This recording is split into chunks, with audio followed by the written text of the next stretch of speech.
Hi, welcome to my boys Koi, and today I'm going to give you some of the little tips, tricks and advice that I've learned the hard way in some cases. So I'm hoping I'm going to make your fish keeping journey a little bit easier, and I'm just going to get into a couple of the points that would definitely would have helped me back then, what I know now. So I'll talk you through the video and I'll give you as many little tips, tricks and advice as I possibly can. This is not for the experienced koi keeper, this is for newer people into it, or people who haven't really had any problems, and maybe now there's problems arising that they never had before. So let's get into it. I'm going to start off with one of the things that people seem to be scared of and don't really like to do and don't like the idea of doing, which is testing water and, most importantly, doing scrapes.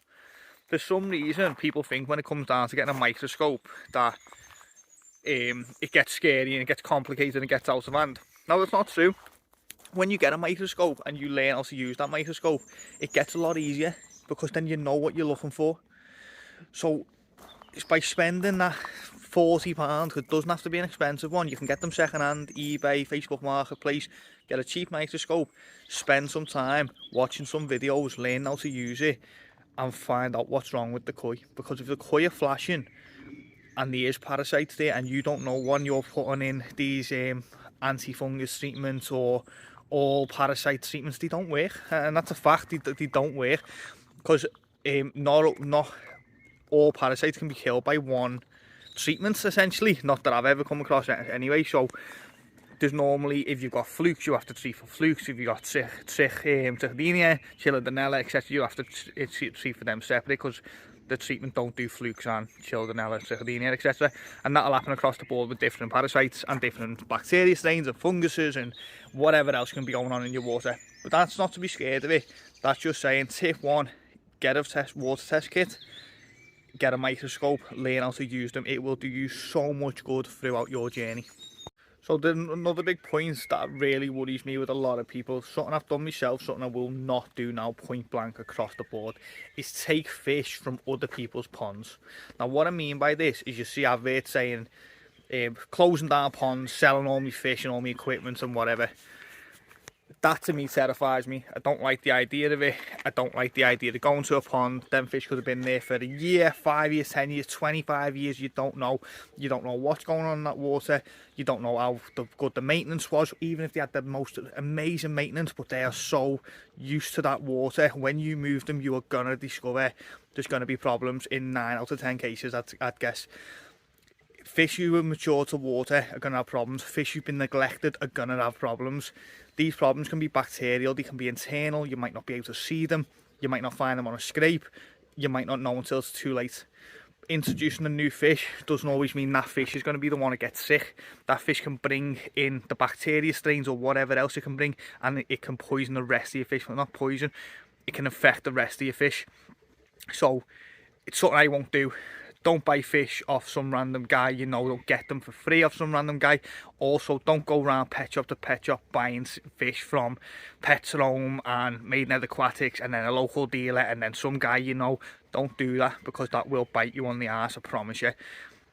Find a dealer or two you like, buy them fish. If you can, quarantine them fish. It will do a big, it will help you in your fish keeping journey, which will stop you having to then deal with the parasites, the bacteria, the bad water, that comes with it all. You won't have to do that as much if you buy from the right places at the right times, I promise you that. So don't just go on, oh, I'm going to buy this off Jim and I'm going to buy that off Bob. Don't do that, it will bite you on the ass, I promise you that. So koi food, it's another one that seems to get everyone. It's one that everyone seems to stress over. Now, from my experience, the most expensive brands on the market are not actually that much more expensive. So I was having a look in the shop the other day and they were selling 300 grams of floating koi pellet, which have got no goodness in them whatsoever really. And it was £7 for 300 grams. Now that's working out around, what, £22, £23 a kilo. Saki Akari, which is one of the most expensive brands on the market, is only £40 roughly for 2 kilos.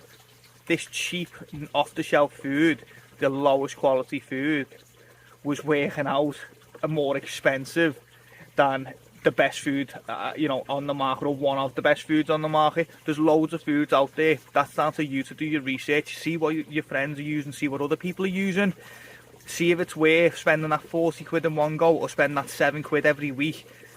Because trust me, that 40 quid in one go will save you money, and it will also make your fish grow.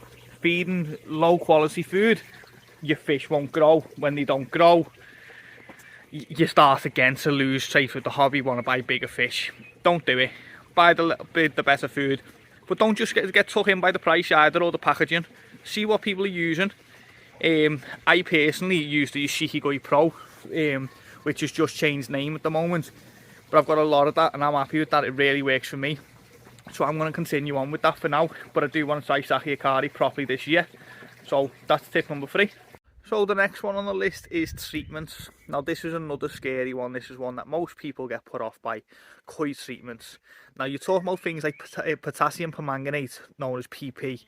It comes in different forms, so it can come in crystals, which you have to mix with water, put an air stone in there and such. I will do more videos like this and explain this properly as time goes on. But then you can get it in liquid forms and you can get it in different forms. Potassium permanganate is a really scary treatment if you don't know what you're doing. People talk about varying from the packaging, doing their own doses. Don't do that. Stick with the packaging. When you become more experienced, when you feel confident, you do what you want to do with your koi. But the packet is there for a reason. Now people will disagree, but don't vary away from the packaging, in my opinion, until you are confident that you feel it's right to do so. And that's not just with potassium permanganate, that's with all treatments. There's a lot of different brands out there, there's a lot of the same stuff, there's a lot of slight difference, and there's a lot of cheap stuff on the shelf, again in normal pet shops, the Blagden stuff and stuff like that. The lower quality doesn't mean they're not going to work, but it means if you've got an infection or a proper breakout of parasites or whatever, they're not going to work. So you need to get the right treatments from good places, and you need to dose correctly. Now, as I say, as time goes on, you might learn to slightly up this, slightly lower that. That's your choice. But to start with, definitely stick with the packaging, which is a lot of people don't do. And a lot of people have had fish die from not knowing what to do and how to get out of the sticky situation, because they do arise. If you overdose a pond and you don't know how to neutralise that water pretty quick, and you haven't got an extreme source, so in Japan they can drop out loads of water and get it back in rapid. We can't do this in this country. We've got a 15mm pipe for water, so you have to know how you're going to deal with the situation before you take it to a level that you can't get yourself out of. It will help you, it will help your koi, and it will hopefully save some koi's lives. You can up them doses when you're confident to do so, but please don't do it beforehand. That's tip number 4.